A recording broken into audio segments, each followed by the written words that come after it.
Welcome back to my vlog! Ngayong araw nga pala ay naisipan kong ayusin itong aking halaman. Dahil wala nga pala kaming pasok sa school at natapos ang ganap ko nung nakaraang linggo. Ay, nakakapagod talaga ang buong linggo nung nakaraan.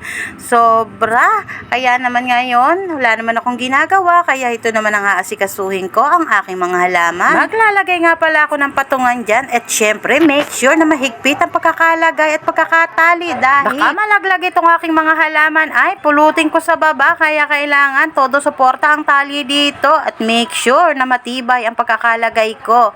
Kaya ngayon heto, puro tali nga ang ginawa ko at baka makawala pa nga ay nako, madisgrasya ang aking mga halaman. Kaya naman heto, tatapos ko na at nakita kong matatahag naman kahit paano. Kaya naman heto at inilagay ko na isa-isa ang aking mga halaman. O nakita nyo ang aking mga sili, di ba kay gaganda?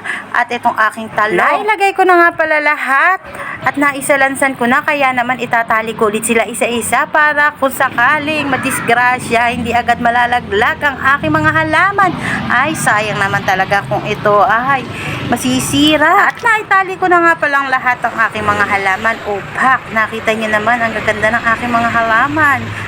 At saka may mga bulaklak na yan.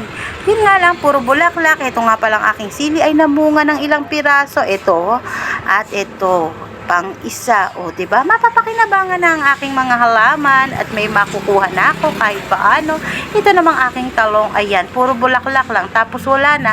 Pati itong kamatis ko ay puro bulaklak lang din. Ayaw nga magtuloy ng bunga. Ano kaya ang dapat kong gawin dyan? At dito sa taas ay nag-i-stock ko ng tubig para may pandilig ang aking mga halaman. Kaya naman, at didiligan ko na nga sila isa-isa para lumaki at maging ma-healthy ang aking mga halaman. So, iyon lang. Hanggang sa uulitin.